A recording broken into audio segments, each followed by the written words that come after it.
નીચેનામાંથી તત્વની કઈ ઇલેક્ટ્રોન રચના સૌથી વધુ ધાત્વિય ગુણ ધરાવે છે? કઈ ઇલેક્ટ્રોન રચનાનો એક તત્વ છે કે જે સૌથી વધારે ધાતુ ગુણધર્મ ધરાવે છે, ધાત્વિય ગુણ ધરાવે છે? આપણને એ ખબર છે કે આવર્તિત કોષ્ટકમાં અહીંયા નીચેના ખૂણાના જે તત્વ હોય એ બધા ધાતુ તત્વ હોય, એટલે કે ધાત્વિય ગુણ ધરાવતા હોય. જમણી બાજુના ઉપરના ખૂણાના છે એ બધા અધાતુ તત્વ હોય, એટલે કે અધાત્વિય ગુણ ધરાવતા હોય. એટલે કે આપણે અહીં જે જોવાનું રહે કે ભાઈ ડાબી બાજુ એટલે કે S વિભાગ અથવા તો કહીએ કે 1 2 કે 3 કે ચોથા સમૂહમાં આવેલ તત્વની ઇલેક્ટ્રોન રચના આમાંથી કઈ છે? કારણ કે ડાબી બાજુવાળા છે એ જ ધાતુ ગુણધર્મ ધરાવતા હશે, ધાત્વિય ગુણ ધરાવતા હશે. તો ધ્યાન દેજો અહીંયા. હવે અહીંયા તમે જોશો 2 8 4, તો તેની બાહ્યતમ કક્ષામાં કેટલા ઇલેક્ટ્રોન છે? 4 છે. તો એ બાહ્યતમ કક્ષામાં 4 ઇલેક્ટ્રોન છે, તો એ તો થઈ જશે સમૂહ નંબર 14. આ કેટલામાં સમૂહનું થઈ જશે? 14માં સમૂહ. જ્યારે 2 8 8 એટલે કે ઇલેક્ટ્રોન રચના પૂર્ણ છે, તો આ આર્ગોનની છે, તો એ થઈ જશે સમૂહ નંબર 18.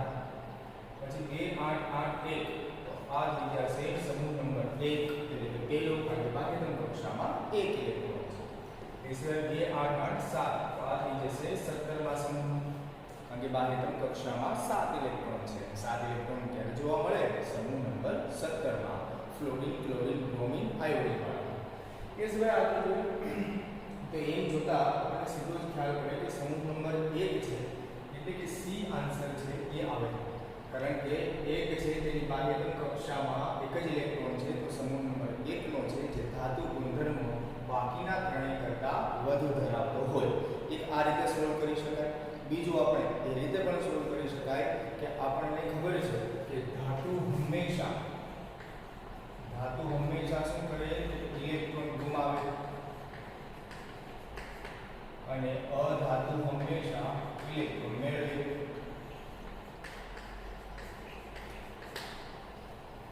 અધાતુ હંમેશા ઇલેક્ટ્રોન મેળવે અષ્ટક રચના પૂર્ણ કરવા માટે. તો તમે જોશો કે અહીંયા આ 4 છે, તો આની અષ્ટક રચના પૂર્ણ કરવા માટે 4 ઇલેક્ટ્રોન મેળવવા પડે કાં તો 4 ગુમાવવા પડે.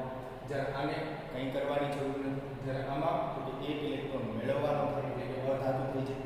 આ પણ અધાતુ અથવા તો નિષ્ક્રિય જ છે, કારણ કે એને કંઈ નથી કરવાનું.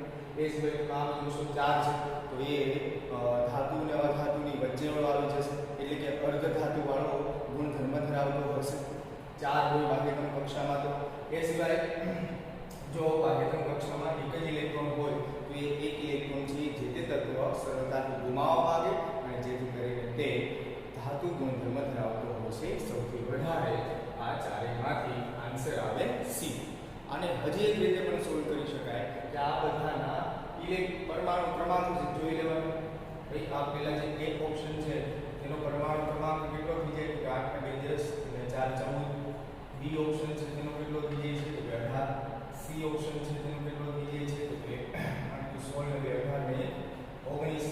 અને ડી ઓપ્શન છે તે થઈ જશે 8 ને 16 ને 18 18 ને 7 8 * 16 ને 18 18 ને 7 25. તો 25 નો છે તો આપણો સપ્તમા સમૂહમાં તો થાય બાહ્યતમ કક્ષામાં 7 ઇલેક્ટ્રોન છે.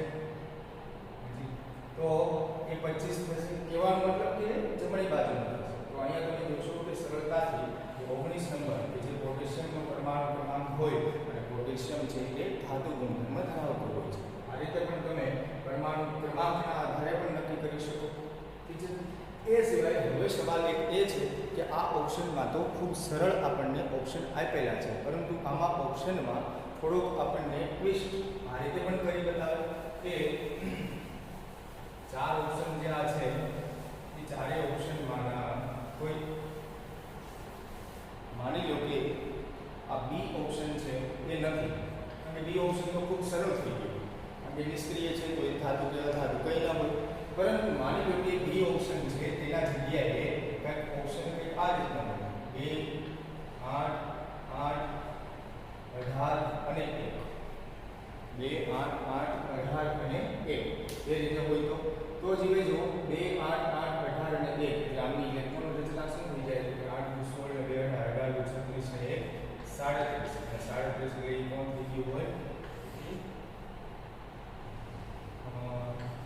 लिथियम सोडियम पोटेशियम रुबिडियम ये 37 नंबर से कड़ी परमाणु क्रमांक થઈ જાય रुबिडियम रुबिडियम નો 37 નો થઈ જાય रुबिडियम જાણીએ છીએ કે આપણે S વિભાગમાં આવે છે બરાબર તો ભાઈ આપણે S વિભાગમાં આવે છે અને આપણે S વિભાગમાં આવે છે તો કયો ઓપ્શન સાચો બને વધારે કારણ કે અહીંયા આપણે પૂછ્યું છે સૌથી વધુ ધાત્વિય ગુણ કોણ ધરાવે તો આ બંને ધાત્વિય ગુણ તો ધરાવે છે આ તો ઓપ્શનમાંથી નીકળી ગયું બંને A અને T વાત રહી છે આ અને આ ઓપ્શન આપણે B ની જગ્યાએ લખ્યો છે તો હવે શું થાય કે આ જે છે રૂબિડિયમ એનું પરમાણુય કદ કેવું થાય મોટું રૂબિડિયમ જ્યારે આ જે પોટેશિયમ છે એનું પરમાણુય કદ કેવું થાય થોડું નાનું અને આપણને ખબર છે કે જેમ પરમાણુનું કદ મોટું હોય તેમ બાહ્યતમ કક્ષામાં આવેલો ઇલેક્ટ્રોન સરળતાથી તે ગુમાવી શકતો હોય અને જેટલો જે પરમાણુ કે તત્વ સરળતાથી ઇલેક્ટ્રોન ગુમાવે તેટલો જ તે વધુ ને વધુ ધાત્વિય ગુણ ધરાવતો હોય તો કહેવાનો મતલબ કે તો અહીંયા આ સી ઓપ્શન ન બનતા આપણને આ ઓપ્શન સાચો થઈ જતો હોય છે તો આ રીતે આપણને ઓપ્શન છે એ બનાવેલા અને પૂછે કે ધાત્વિય ગુણ સૌથી વધુ કેમાં છે તો જોવાનું કે ભાઈ બંનેની બાહ્યતમ કક્ષામાં એક તો છે પરંતુ મોટું કદ ક્યાં છે પરમાણુ એ સરળતાથી ઇલેક્ટ્રોન ગુમાવે અને તે વધુ ધાત્વિય ગુણ ધરાવતો હોય નેક્સ્ટ છે તેમાં શું કહે છે કે કોઈ તત્વનો પરમાણુ ક્રમાંક 114 છે 114 પરમાણુ ક્રમાંક છે કોઈ તત્વ છે તો તે કયા સમૂહમાં આવેલ હશે અહીંયા આપણે ચાર અલગ અલગ સમૂહ આપેલા છે હાઇડ્રોજન સમૂહ એટલે 17મો સમૂહ થઈ જાય પછી ઓક્સિજન સમૂહ એટલે 16 નંબર થઈ જાય નાઇટ્રોજન એટલે 15મો સમૂહ થઈ જાય અને કાર્બન એટલે 14મો સમૂહ થઈ જાય ઠીક છે હવે 114 છે હવે આપણે બધા નિષ્ક્રિય વાયુ જે છે એની ઇલેક્ટ્રોન રચનામાં કહેવાનો મતલબ કે તેની પરમાણુ ક્રમાંક આપણને ખબર હોવી જોઈએ તો હિલિયમ પછી આવી જાય 10 neon 18 argon 36 krypton 54 xenon 86 radon અને 118 નું કઈ નામ છે એ આપણે હજી આવર્ત કોષ્ટકમાં ખરેખર શોધાઈ ગયેલા છે 118 નંબર તો એ 118 નંબર થાય તો 118 થી પછી આપણે જમણી બાજુ ચાલીએ તો કયા કયા થાય 117 116 115 114 તો તમે જુઓ કે આ 18મો સમૂહ હોય તો આ 17મો સમૂહ આ 16મો આ 15મો અને આ 14મા સમૂહમાં 114મું તત્વ આવે તો 14મો સમૂહ કયો છે કાર્બન આન્સર કયો બનતો થઈ જાય બી ઓપ્શન કયો બનતો થઈ જાય બી ઓપ્શન તમે જો અહીંયા 114 સુધીની આપણે ઇલેક્ટ્રોન રચના પણ લખવાની જરૂર ન પડે કે 114મું તત્વ કયું છે એ પણ યાદ કરવાની જરૂર ન બને અને આપણે આ રીતે નિષ્ક્રિય વાયુના પરમાણુ ક્રમાંક ખબર હોય તો આપણે તેના આધારે રિવર્સ લઈ અને તે 114મું તત્વ કયા વિભાગમાં આવતું હશે અથવા તો કયા સમૂહમાં આવતું હશે એ આપણે નક્કી કરી શકીએ છીએ આન્સર આવશે બી બીજું નેક્સ્ટ એમસીક્યુ નીચેનામાંથી આયોનિક ત્રિજ્યાનો ક્રમ સાચો છે ત્રિજ્યાનો કયો ક્રમ સાચો આયોનિક ત્રિજ્યાનો કયો ક્રમ સાચો તો જો કયો ક્રમ સાચો છે તો જો આપણને અહીંયા જોશો તો મોટા ભાગે ચારેય ઓપ્શનમાં અલગ અલગ આપેલા છે કોમ્બિનેશન બરાબર અહીંયા હાઇડ્રોજન વાળું છે અહીંયા સોડિયમ ક્લોરીન અને ઓક્સિજન વાળું છે એ જ અહીંયા છે આ વળી પાછું અલગ છે એલ્યુમિનિયમ મેગ્નેશિયમ અને નાઇટ્રોજન વાળું તો આટલા બધા અલગ અલગ કોમ્બિનેશન આપ્યા હોય તો આપણે બધાને સોલ્વ કરવાની જરૂર નથી આપણે એટલી જ વસ્તુ મગજમાં હોવી જોઈએ કે વધુ ઋણ આયન હોય જે પરમાણુ પર વધુ ને વધુ ઋણ આયન હોય ઋણ વીજભાર હોય તે વધુ ને વધુ મોટું કદ ધરાવતો હોય પછી સ્ટેપ બાય સ્ટેપ પછી ન્યુટ્રલ એટલે કે કઈ વીજભારતા હોય તે અને પછી સૌથી નાનું કદ કોણ ધરાવે તો ધન આયન હોય તે તો જો સૌથી વધારે ઋણ આયન હોય અને તેનું મોટું કદ હોય એવું ક્યાં છે તો જે એ ઓપ્શનમાં ઋણ આયન છે તેનું કદ મોટું છે દિવાલ બરાબર પરંતુ આ કોમ્બિનેશન ખોટું છે કારણ કે H+ અને H+ માં 0 ઇલેક્ટ્રોન હોય અને 1 પ્રોટોન થઈ જાય અને હાઇડ્રોજનમાં 1 ઇલેક્ટ્રોન અને 1 પ્રોટોન થઈ જાય તો કહેવાનો મતલબ કે આમાં આકર્ષણ હોય છે, આ આકર્ષણ હોય છે જેથી કરીને તેનું કદ છે હાઇડ્રોજન માઇનસ પછી આવે અને H પ્લસ નું કદ છે હમણાંથી પણ નાનું થાય, કારણ કે H પ્લસ માં ઇલેક્ટ્રોન જ નથી, માત્ર એક પ્રોટોન છે, એટલે કે માત્ર કેન્દ્ર જ છે, કક્ષા તો છે જ નહીં, હેજી. તો આમાં તો કક્ષા પણ છે અને આમાં કક્ષા છે, જેથી તેનું કદ મોટું થાય H નું અને નાનું કોનું થાય H પ્લસ નું. તો આ કોમ્બિનેશન ખોટું છે, એ ઓપ્શન તો આવે નહીં. બી ઓપ્શનમાં તમે જુઓ કે ધન આયનને મોટો દર્શાવ્યો છે, તો એ પણ ખોટું, ઋણ આયન મોટો હોય. જ્યારે સી ઓપ્શન બરાબર છે કે ઋણ આયન જેમ વધુ છે તેમ તેનું કદ વધારે છે.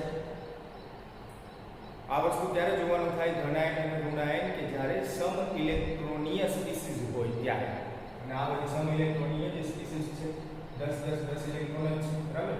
તો અહીંયા આપણે આન્સર કયો બનતો થશે? C option. અને આ થશે નહીં, કારણ કે ધન આયન છે તેનું મોટું કદ દર્શાવ્યું છે, તો એ તો બનશે નહીં સાચું. કયો ઓપ્શન થશે? ઋણ આયન જ્યાં વધુ હોય તો વીજભાર જ્યાં વધારે હોય તે વધુ આયનિક ત્રિજ્યા, તેની ત્રિજ્યા પરમાણુ વધારે હોય છે. નેક્સ્ટ એમસીક્યુ માં કોઈ ક્વેશ્ચન મેં લખ્યો નથી, ખાલી ખોટું મોટું મોટું અને એના ઓપ્શન પર આપણે સીધું જ ખ્યાલ પડી જાય, પ્રેક્ટિસ કરીએ છીએ તો કે આપણને આમાં કોમ્બિનેશન શોધવાના કીધા છે કે કયો ગુણધર્મ ધરાવે છે, કયો ઓક્સાઇડ કયા પ્રકારનો ગુણધર્મ ધરાવે છે. તો તમે જુઓ મુખ્યત્વે 4 પ્રકારના ઓક્સાઇડ હોય છે, મુખ્યત્વે 4 પ્રકારના ઓક્સાઇડ હોય છે: બેઝિક, ઉભયગુણી, એસિડિક અને તટસ્થ. બેઝિક ઓક્સાઇડ કોને કહેવાય?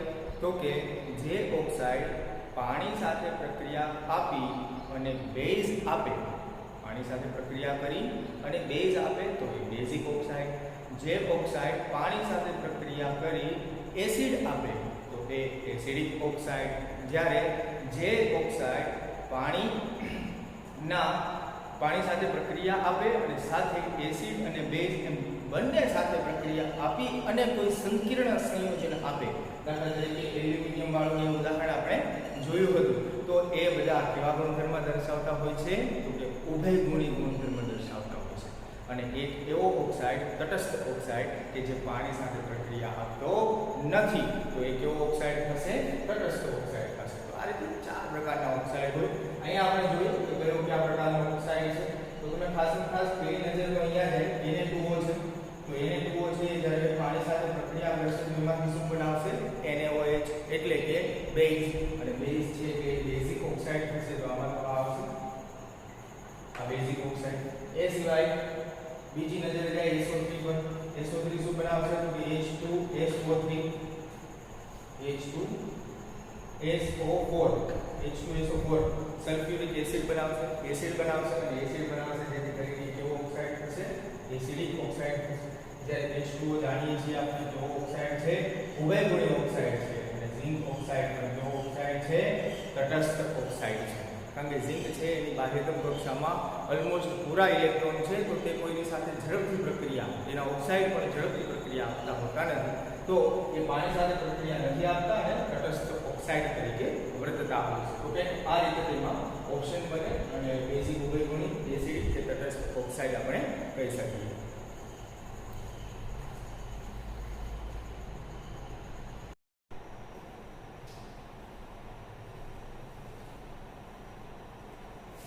અહીંયા આપણને આ એમસીક્યુમાં શું કીધેલ છે કે નીચેનામાંથી કયો બંધ સૌથી વધુ પ્રબળ બંધ છે?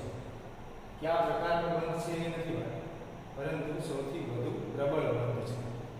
તો અહીંયા આપણે જોઈએ કે બધા જે ઓપ્શનમાં પરમાણુ આપેલ છે એ હેલોજન પરમાણુ છે, અને આપણને ખબર છે કે પ્રબળ બંધ સૌથી વધારે ક્યાં હોય છે?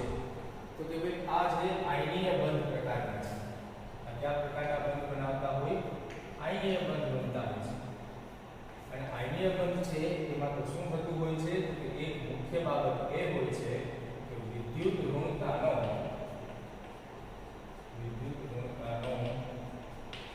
વધુ તફાવત. જેમ બંને પરમાણુ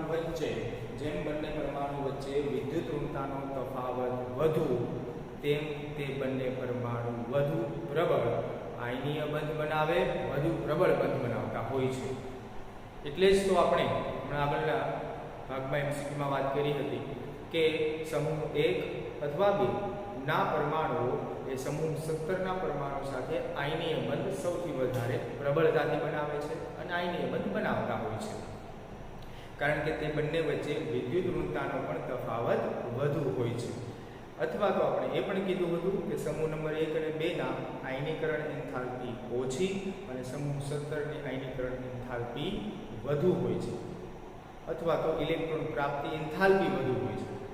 તો આમ કહી શકીએ કે વિદ્યુત ઋણતાનો વધુ તફાવત પણ આયનીય બંધ બનાવે છે અને તે વધુ પ્રબળ હોય છે. હવે અહીંયા સમૂહ નંબર 17 ના જ બધા તત્વો છે, જ્યારે 4 ફ્લોરિન, ક્લોરિન, બ્રોમિન અને આયોડિન. તો આ ચારમાંથી સૌથી વધારે વિદ્યુત ઋણતાનો તફાવત ક્યાં જોવા મળે? તો આપણને ખબર છે કે નીચેની તરફ જઈએ તો વિદ્યુત ઋણતા શું થાય? ઘટે. ફ્લોરિનની વિદ્યુત ઋણતા સૌથી વધારે હોય. તો તમે જુઓ કે અહીંયા બ્રોમિન અને ફ્લોરિન આ એક કોમ્બિનેશન આપેલું છે, એક બીજું કોમ્બિનેશન આપેલું છે ફ્લોરિન અને ફ્લોરિન વાળું, એ તો આવશે જ નહીં. પછી એક આપેલું છે ક્લોરિન અને ફ્લોરિન, અને એક આપેલું છે બ્રોમિન અને ક્લોરિન. તો તમે જુઓ તો સૌથી વધારે તફાવત ક્યાં જોવા મળ્યો? કે આ, એટલે કે ફ્લોરિન અને બ્રોમિનની વચ્ચે સૌથી વધારે તફાવત જોવા મળ્યો.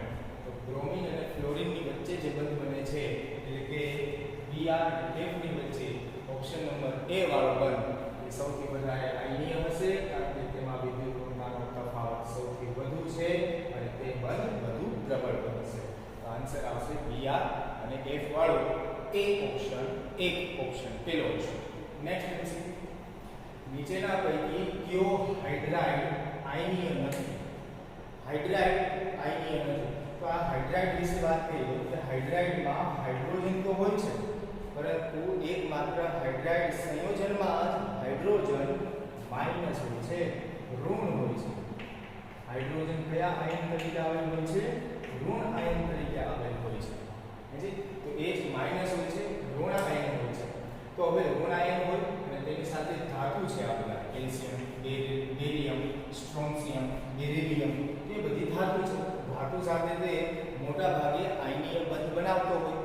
હવે એક બીજી વાત પણ તમને કહી દઉં કે આપણે જે કાંઈ બંધ આવેલા છે, બધા જ જે બંધના પ્રકાર છે, પરમાણુ અને પરમાણુ વચ્ચેના બંધની વાત કરું છું. અણુ અને અણુ વચ્ચેના વાન્ડરવાલ્સ બંધ અને એની વાત નથી કરતો.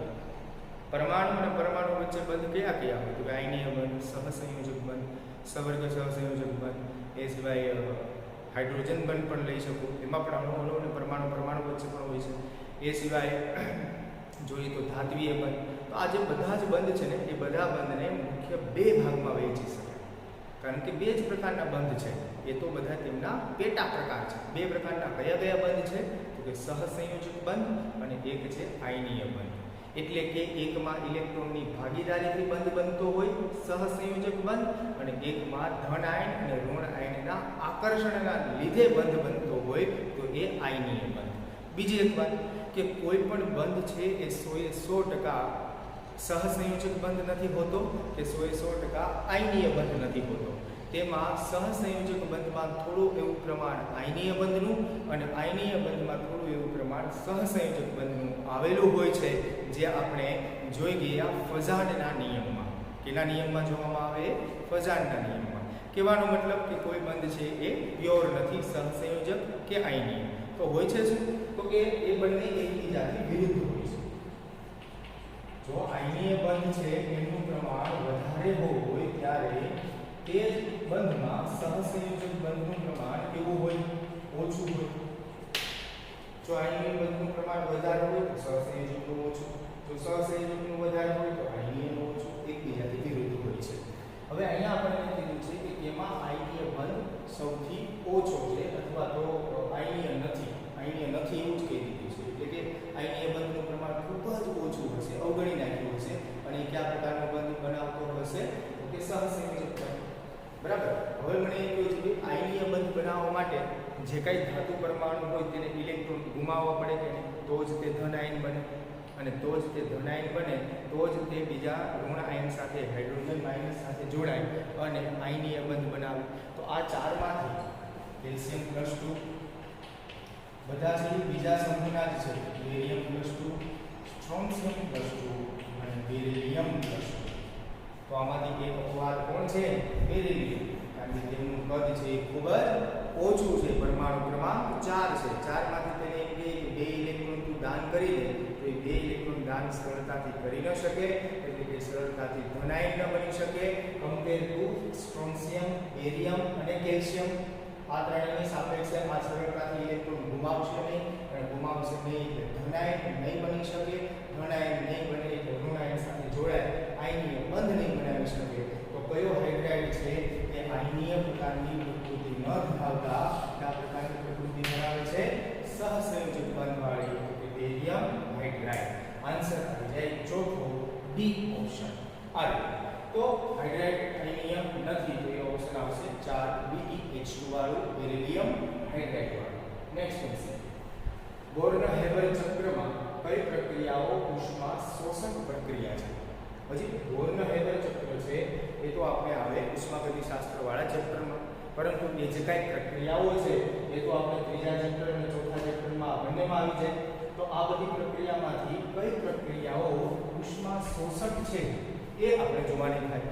તો જ ભાઈ બે પ્રકારની પ્રક્રિયા હોય, ઉષ્મા શોષક અને ઉષ્મા ક્ષેપક. બોર્ન-હેબરની વાત કરું તો હવે તમે બધા ભણી ગયા છો બોર્ન-હેબર ચક્ર. તો બોર્ન-હેબર ચક્રમાં NaCl સ્ફટિક બનાવવાની વાત આવે છે. તેમાં કઈ રીતે NaCl સ્ફટિક બનતું હોય છે? તો કે જી ભાઈ એને આપણે લખીશું, થોડી વધારે જગ્યા જોઈશે.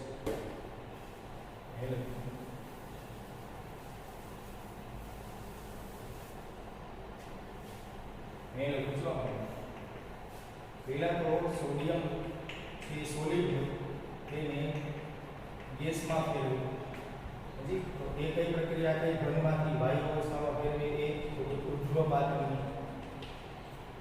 પછી સોડિયમ ગેસ છે તેને સોડિયમ પ્લસમાં ફેરવે, એટલે એક ઇલેક્ટ્રોન છૂટો પાડે. એક ઇલેક્ટ્રોન છૂટો પાડે એટલે કઈ કહેવાય?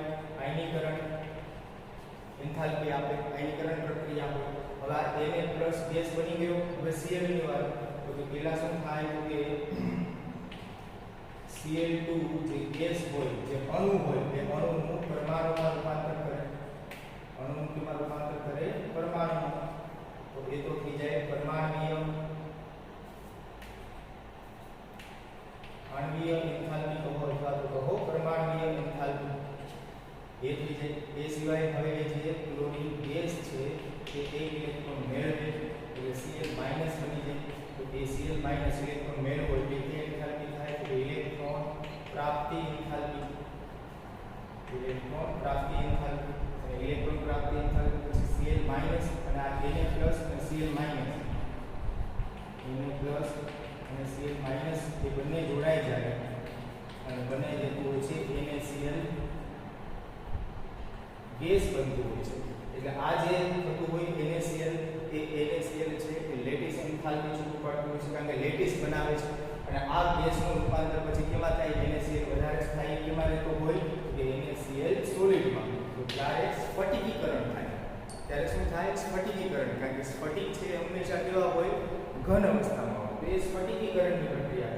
તો આ રીતે ઉર્ધ્વપાતન, આયનીકરણ, આણ્વીય એન્થાલ્પી, ઇલેક્ટ્રોન પ્રાપ્તિ એન્થાલ્પી, લેટિસ એન્થાલ્પી અને સ્ફટિકીકરણ એવી પ્રક્રિયાઓ, એવી એન્થાલ્પીઓના ફેરફાર આપણને ત્યાં બોર્ન-હેબર ચક્રમાં NaCl ની બનાવટમાં, NaCl ની લેટિસ રચનાની બનાવટમાં થતી હોય છે. તો એમાંથી કઈ કઈ પ્રક્રિયાઓ છે ઉષ્મા શોષક છે એ આપણને પૂછે.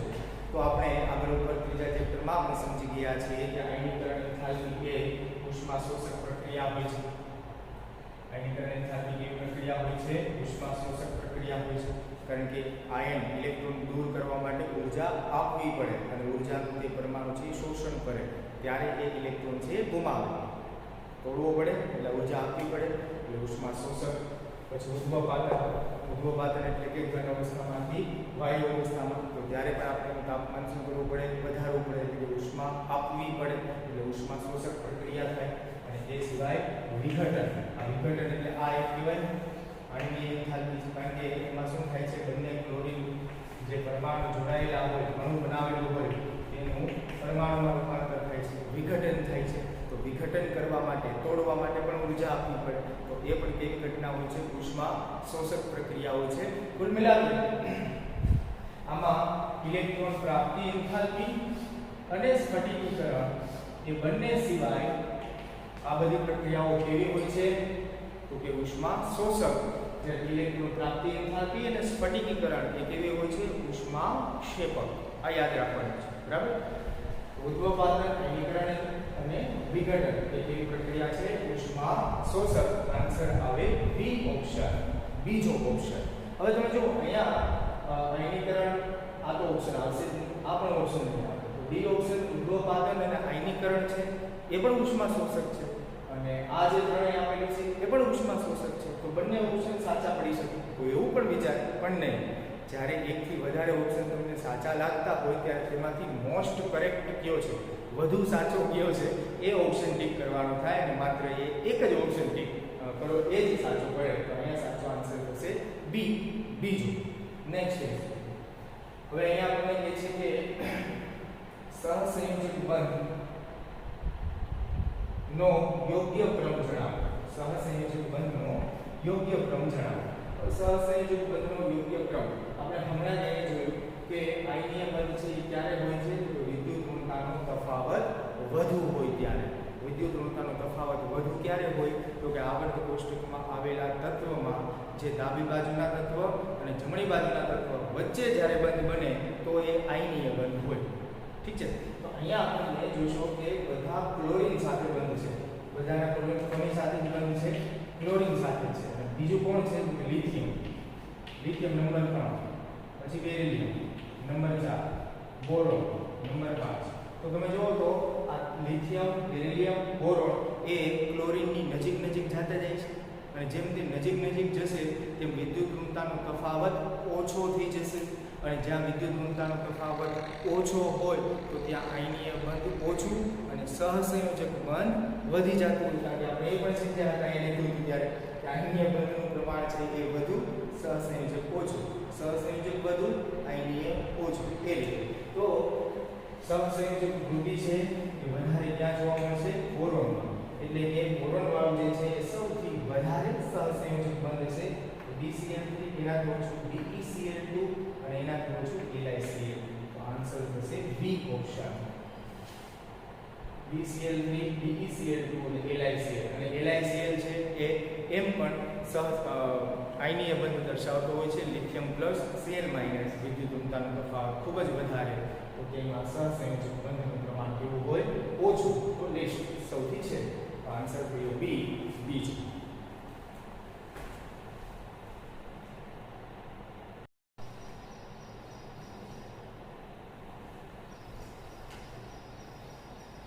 હવે આપણે એકમ નંબર 3 ના મોટાભાગના બધા જ ટોપિકના કંઈક ને કંઈક આપણે જીનિટ લેવલના MCQ કરી લીધા બાદ હવે આપણે એકમ નંબર 3 પછી એકમ નંબર 4 રાસાયણિક બંધન અને અણુરચના ના MCQ આપણે કરશું. હવે રાસાયણિક બંધન અને અણુરચનાના ચેપ્ટરની એકમની વાત કરું તો એમાં કંઈક એ વસ્તુ આવે છે કે રાસાયણિક બંધ. રાસાયણિક બંધ છે એ ક્યાં હોય છે? તો કે પરમાણુની વચ્ચે બંધ બનતા હોય છે. બંધ ઘણા પ્રકારના હોય છે. આયનિક બંધ હોય છે, સહસંયોજક બંધ હોય છે, સૌરભ સહસંયોજક બંધ હોય છે. એ સિવાય વાન્ડરવાલ્સ બંધ હોય છે, હાઇડ્રોજન બંધ હોય છે, ધાત્વીય બંધ હોય છે. આ બંધ, અને બંધ એટલે શું? કે પરમાણુ કે અણુ વચ્ચેનું આકર્ષણ. જેટલું અણુ કે પરમાણુ વચ્ચેનું આકર્ષણ વધારે તેટલા તે બધા બંધ વધારે ને વધારે પ્રબળ હોય. ઓછું આકર્ષણ તો નિર્બળ હોય. તો એ પ્રકારે કોસેલ-લુઈસના અભિગમ મુજબ, કોસેલના નિયમના અભિગમ મુજબ એ પાલન કરે છે કે કેમ એ જોવાનું થશે.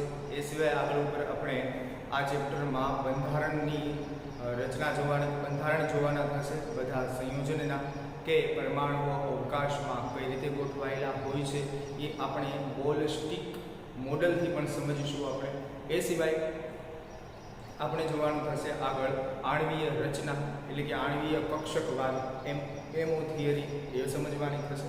તો આ ચેપ્ટરમાં આપણે આ રીતના પોઈન્ટને લગતા આપણે MCQ જોવાના થશે અને એમો થિયરીને લગતા MCQ હરેક વખતે જી નીટની એક્ઝામમાં હોય ને હોય જ છે, કંઈક ને કંઈક સ્વરૂપે અલગ અલગ રીતે આપણે એને પણ જોઈશું, બધા જ સ્વરૂપના મોટાભાગના કવર કરી લઈશું. તો અહીંયા આપણે MCQ કરીએ એકમ નંબર 4ના. અહીંયા આપણે MCQમાં કંઈક એવું કીધેલું છે કે એક ધાતુના ફોસ્ફેટ આયનનું અણુસૂત્ર, એક ધાતુનો ફોસ્ફેટ છે જેનું અણુસૂત્ર છે NH2O4, તો તે ધાતુના નાઇટ્રેટ સંયોજનનું અણુસૂત્ર શું થાય? કહેવાનો મતલબ કે નાઇટ્રેટ કે જે -1 હોય તેની સાથે તે ધાતુ જોડાય, ધાતુના નાઇટ્રેટ એટલે ધાતુ જોડાય તો તેનું અણુસૂત્ર આમાંથી કયું બનતું હોય એ આપણને કીધું છે. તો બહુ સામાન્ય વિચાર કરશું કે PO4 છે તેનો અણુભાર કેટલો થાય? -3 થાય. હાઇડ્રોજનનો કેટલો થઈ જાય? +1. તો હવે આ ધાતુનો કેટલો થઈ જાય? આ શૂન્ય કરવા માટે કે -3 +1 -2 અને આ ધાતુનો +2, તો 3 ધન અને 3 ઋણ, તો શૂન્ય થઈ જાય. એટલે કે અહીં ધાતુ છે તે +3 ઓક્સિડેશન અવસ્થા ધરાવે છે અને આ જ્યારે ધાતુ નાઇટ્રેટ સાથે જોડાશે M+3 સાથે તો એ ક્રોસ ગુણાકાર થતા તેમાંથી કયા પ્રકારનો બનશે? તો કે NaNO3 થાય, એટલે કે ધાતુનો ટ્રાઇનાઇટ્રેટ બનશે અને ધાતુનો ટ્રાઇનાઇટ્રેટ એ કયો ઓપ્શન બનશે? અહીંયા option number 4, option number D સાચો આન્સર થશે. તો આ રીતે આપણે કોઈ અણુસૂત્ર આપેલું હોય તેમાંથી ધાતુનો ઓક્સિડેશન આંક આપણે ફાઇન્ડ આઉટ કરી અને તે ધાતુના ઓક્સિડેશન આંકનો ઉપયોગ કરી અન્ય કોઈ બીજા સંયોજન સાથે આપણે જોડી શકીએ છીએ. અહીં નાઇટ્રેટના બદલે તમને સલ્ફેટ પણ કહે. સલ્ફેટ એટલે શું થઈ જાય? તો કે SO4 -3 અને અહીંયા આપણે ધાતુ છે એ M+3 વાળું છે તો તેમનો ગુણાકાર કરીએ ક્રોસ ગુણાકાર તો એ શું થઈ જાય? M2SO4 થાય. તો આ રીતે કોઈ પણ આયન સાથે એ ધાતુને જોડાવી શકે અને ધાતુના કોઈ પ્રકારના સંયોજનનું અણુસૂત્ર શું હશે એ આપણને પૂછવું છે. નેક્સ્ટ, જો આયન માટે ખાલી જગ્યા હોય તો લેટાઇસ અથવા તો કહીએ લેટિસ એન્થાલ્પી વધુ હોય. જો આયન માટે આ ચારમાંથી શું હોય તો લેટિસ એન્થાલ્પી વધુ હોય છે. તો કે જે ભાઈ લેટિસ એન્થાલ્પી એટલે શું? તો કે લેટિસ એન્થાલ્પી છે એ માત્ર ને માત્ર ઘન અવસ્થા ધરાવતા પદાર્થોમાં, ઘન અવસ્થા ધરાવતા પદાર્થના અણુસૂત્રમાં આપણે એને જોઈ શકીએ છીએ. કહેવાનો મતલબ કે લેટિસ એન્થાલ્પી એ ઘન અવસ્થા સાથે જોડાયેલી છે. હવે લેટિસ એન્થાલ્પી એટલે શું થાય? તો કે જ્યારે ઘન અવસ્થામાં અણુઓ છે એકબીજા સાથે જોડાતા હોય છે ત્યારે ઘન અવસ્થામાં જાણીએ છીએ આપણે કે અણુઓ એકબીજાની ખૂબ જ નજીક ગોઠવાયેલા હોય છે અને આ ખૂબ જ નજીક ગોઠવાયેલા હોવાથી એક ચોક્કસ રચના ઉત્પન્ન થાય છે અને એ ચોક્કસ રચના છે એકબીજાથી ખૂબ જ નજીક હોય એટલે એમની પાસે એક વધારાની એનર્જી, વધારાની એન્થાલ્પી ત્યાં ઉદ્ભવતી હોય છે અને એ જે વધારાની એન્થાલ્પી છે તેને આપણે લેટિસ એન્થાલ્પી તરીકે ઓળખાય છે. અને પ્લસ એ લેટિસ એન્થાલ્પી છે એ ત્યાં ઘન અવસ્થામાં રહેલો પદાર્થ છે તેની દ્રઢતા બનાવે છે, તે વધુને વધુ ઘન અવસ્થા ધરાવતા ઘન પદાર્થને વધુ દ્રઢ બનાવે છે, સખત બનાવે છે. કહેવાનો મતલબ કે લેટિસ એન્થાલ્પી એ ઘન અવસ્થામાં જોવા મળતી એક અદ્ભુત રાશિ છે, એક અદ્ભુત એન્થાલ્પી છે જે ઘન અવસ્થાને વધુને વધુ સ્થાયી બનાવતી હોય છે, દ્રઢ બનાવતી હોય છે. તો આમાંથી શું કહે છે? તો કે લેટિસ એન્થાલ્પી છે એ ઘન અવસ્થામાં જોવા મળતી હોય છે અને ઘન અવસ્થામાં જોવા મળતી હોય અને ઘન અવસ્થામાં મોટા ભાગે લગભગ આયનીય બંધ આવેલા હોય છે. કેવા બંધ આવેલા હોય છે? આયનીય બંધ આવેલા હોય છે અને આયનીય બંધ આવેલા હોય છે જેથી કરીને તેમાં શું હોય છે? તો કે બે વસ્તુ ત્યાં, બે પરિબળ ત્યાં કામ કરતા હોય અને એક તો છે એ કદ નાનું હોય. કોનું કદ નાનું હોય? તો કે પરમાણુ કે આયન. પરમાણુ કે આયનનું કદ કેવું હોય? નાનું હોય. અથવા તો પરમાણુ કે આયન, પરમાણુ કે આયન નો વીજભાર વધુ હોય. બસ આ બે વસ્તુ યાદ રાખવાની રહેશે કે જેમાં કદ વધુ ને વધુ નાનું હોય પરમાણુ કે આયનનું વિજભાર આવેલો હોય તો અને તો જ માત્ર તેમાં ઘન અવસ્થા જોવા મળતી હોય છે, અહીંયા બંધ જોવા મળતું હોય છે, એમાં લેટિસ એન્થાલ્પી વધુ જોવા મળતી હોય છે. તો આ બંને પરિબળોને આધારે જોઈએ તો કયો ઓપ્શન સાચો માત્ર એક બને? એક ઓપ્શન કે કદ નાનું હોય, આયનનું કદ કેવું હોય? નાનું. વિજભાર ઓછો નહીં, વધુ હોવો જોઈએ. વિજભાર શૂન્ય તો હોય જ નહીં, કારણ કે વિજભાર શૂન્ય એટલે એનો મતલબ થાય કે કોઈ પણ પરમાણુ પર શૂન્ય ચાર્જ એટલે કે તે તટસ્થ અવસ્થામાં, અને કોઈ પણ પરમાણુ તટસ્થ અવસ્થામાં બંધ આયનીય બંધ બનાવી શકતા હોતા નથી. બરાબર? તેથી વિજભાર શૂન્ય ન બની શકે. આમાંથી એક પણ નહીં, એક જ માત્ર ઓપ્શન આવશે, એક ઓપ્શન એક. એ સિવાય નેક્સ્ટ, નીચેનામાંથી કયો બંધ વધુ પ્રબળ આયનીય બંધ છે? નીચેનામાંથી કયો બંધ વધુ પ્રબળ આયનીય બંધ છે? એક એ વસ્તુ પણ છે કે વધુ ને વધુ પ્રબળ આયનીય બંધ છે એ સમૂહ 1 અને સમૂહ 17. સમૂહ 1 અને સમૂહ 17 ના પરમાણુ ના તત્વ છે એ એકબીજા સાથે જોડાય ત્યારે આયનીય બંધ બનતો હોય છે.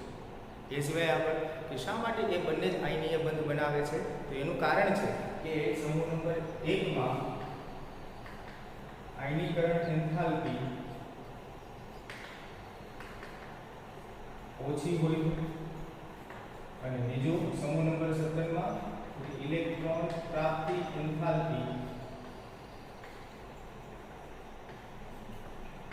વધુ હોય છે. આ ગુણધર્મના લીધે તે બંને સમૂહના તત્વ છે એ વધુ ને વધુ ક્યાં બંધ બનાવતા હોય છે? આયનીય બંધ બનાવતા હોય છે. તો ક્યારે આપણને એવું પણ પૂછે કે નીચેનામાંથી કયું તત્વ આયનીય બંધ બનાવે છે, આ પણ જોવાનું થતું હોય. એ સિવાય આપણે કે આયનીકરણ એન્થાલ્પી ઓછી એટલે એનો મતલબ થાય કે સરળતાથી ઇલેક્ટ્રોન ગુમાવે. આ જેટલું સરળતાથી ઇલેક્ટ્રોન ગુમાવે સમૂહ નંબર 1 અને 2 ના જેટલા સરળતાથી ઇલેક્ટ્રોન ગુમાવે તેટલો જ તે સરળતાથી નિષ્ક્રિય વાયુ જેવો થઈ જતો હોય, અને સમૂહ નંબર 17 ના જેટલા સરળતાથી ઇલેક્ટ્રોન મેળવે તો એટલા જ તે વધુ ને વધુ ઝડપથી નિષ્ક્રિય વાયુ જેવા થઈ જતા હોય.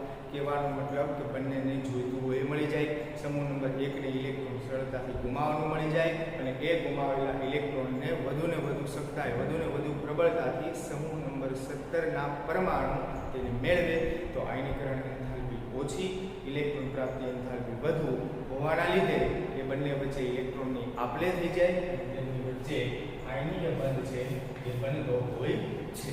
તો હવે આપણે જોઈશું કે સમૂહ નંબર 1 સીઝિયમ, એલ્યુમિનિયમ, કાર્બન અને હાઇડ્રોજન. ક્લોરીન તો બધામાં કોમન છે, 17મા સમૂહનું. હવે વાત એ થાય છે કે આમાંથી સમૂહ નંબર 1 નું કોણ છે? તો સમૂહ નંબર 1 નું તો અહીંયા એક જ માત્ર દેખાય છે, સીઝિયમ. સમૂહ નંબર 1 અથવા તો કહી શકાય સમૂહ નંબર 2 પણ, બરાબર? પરંતુ 2 કરતા વધુ કોણ દર્શાવતું હોય આયનીય બંધ? સમૂહ નંબર 1 ના તત્વો, કારણ કે એક જ ઇલેક્ટ્રોન ગુમાવવો પડે. સમૂહ નંબર 2 માં 2 ઇલેક્ટ્રોન ગુમાવવા પડતા હોય, જેથી આયનીય બંધ વધારે સરળતાથી અને વધારે ઝડપથી કોણ બનાવે? સમૂહ નંબર 1, 2 કરતા. તો સીઝિયમ અને ક્લોરીન વચ્ચેનો જે બંધ છે એ વધુ ને વધુ સરળતાથી આયનીય બંધ બનાવતો હોય છે, અને સૌથી વધુ પ્રબળ બંધ આમાંથી એ બનશે. એ સિવાય હાઇડ્રોજન પર જો કોઈને એમ લાગતું હોય કે ભાઈ સર એ તો સમૂહ નંબર 1 માં આપણે ગણીએ છીએ, ઘણી વખત સમૂહ નંબર 1 માં પણ ગણીએ, સમૂહ નંબર 17 માં પણ ગણીએ છીએ, કારણ કે હાઇડ્રોજનનું આવર્ત કોષ્ટકમાં સ્થાન ચોક્કસ નથી. માની લઈએ કે થોડી વાર માટે કે હાઇડ્રોજનનું સ્થાન સમૂહ નંબર 1 માં છે, પરંતુ તેમ છતાં તમે જુઓ કે હાઇડ્રોજન અને સીઝિયમ આ બંનેમાંથી સરળતાથી ઇલેક્ટ્રોન ગુમાવે કોણ? તો કે સીઝિયમ. શા માટે? તો કે સીઝિયમનું પરમાણુ કદ કેવું હોય છે? મોટું હોય છે, વધુ હોય છે, અને વધુ હોવાથી બાહ્યતમ કક્ષાના ઇલેક્ટ્રોન વધારે કેન્દ્રથી દૂર હોય, વધારે કેન્દ્રથી દૂર હોવાથી સરળતાથી ઇલેક્ટ્રોન ગુમાવે, ધન આયન બને અને ક્લોરીન જેવા ઋણ આયન સાથે જોડાય પ્રબળ આયનીય બંધ બનાવતો હોય છે. ઓપ્શન અહીંયા આવશે એ ઓપ્શન, સીઝિયમ ક્લોરાઇડ વાળો પહેલો ઓપ્શન. સિવાય નેક્સ્ટ એમસીક્યુ, નીચેના પૈકી ખાલી જગ્યાનું ગલન બિંદુ સૌથી વધુ છે. ખાલી જગ્યાનું ગલન બિંદુ સૌથી વધુ છે. તો ગલન બિંદુ સૌથી વધારે હોય તો ગલન બિંદુ એટલે એનો મતલબ થઈ ગયો કે ઘન અવસ્થા. ગલન બિંદુ એટલે કઈ અવસ્થામાંથી કઈ અવસ્થામાં જતું હોય? તો કે ઘન અવસ્થામાંથી પ્રવાહી અવસ્થામાં. ઘન અવસ્થામાં મોટા ભાગે લગભગ કયો બંધ જોવા મળે? આયનીય બંધ. કયો બંધ જોવા મળતો હોય? આયનીય બંધ. તો તમે જોવો છો આમાંથી સૌથી પ્રબળતાથી આયનીય બંધ કોણ બનાવશે? તો જે ભાઈ ક્લોરીન તો બધામાં સમાન છે. પછી છે Be+2 Mg+2 Ca+2 અને Ba+2 એટલે કે બધા જ સમૂહ નંબર 2 ના જ છે. જો આમાંથી કોઈ એકાદો પણ સમૂહ નંબર 1 નો હોય તો આન્સર આવી જાય સમૂહ નંબર 1 વાળો. પરંતુ અહીં બધા સમૂહ નંબર 2 ના છે. તો હવે જોવાનું એ થાય કે કોણ સરળતાથી ઇલેક્ટ્રોન ગુમાવે? તો કે જેનું પરમાણ્વીય કદ વધુ હોય. પરમાણ્વીય કદ વધુ. પરમાણ્વીય કદ કોનું વધારે હોય? બેરિયમ Bn, અને તે નીચેની તરફ આવેલો છે તેના સમૂહમાં, જેથી તે સરળતાથી ઇલેક્ટ્રોન ગુમાવે અને સરળતાથી ઝડપથી ક્લોરીન સાથે જોડાય અને ક્લોરીન સાથે જોડાય અને પ્રબળમાં પ્રબળ આયનીય બંધ બનાવે અને પ્રબળમાં પ્રબળ આયનીય બંધ બનતું હોવાથી તે જે કાંઈ સંયોજન છે બેરિયમ ક્લોરાઇડ તેનું ગલનબિંદુ પણ કેવું જોવા મળે? વધુ જોવા મળે. એટલે કે આયનીય બંધ પ્રબળ તો ગલનબિંદુ વધુ હોય, આયનીય બંધ નિર્બળ તો ગલનબિંદુ ઓછું હોય. તો અહીંયા પણ ઓપ્શન કયો બની જશે? D option. ચોથો ઓપ્શન આવશે બેરિયમ ક્લોરાઇડ. તો આ રીતે આપણે MCQ માં ચોથો આન્સર આવશે બેરિયમ ક્લોરાઇડ.